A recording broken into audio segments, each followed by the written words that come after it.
एगो चांद धरती आ एगो आसमान गे, रूप के की करिया बखान गे।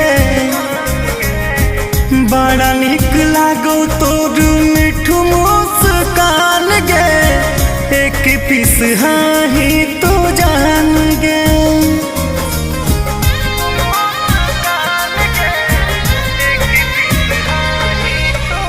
एगो चांद धरती आ एगो आसमान गे, रूप के की करिया बखान गे। बड़ा निक लागो तोर मिठू मुस्कान गे, एक पीस हाही तो जान गे। लागो ही खजाना कुबेर धन के दिल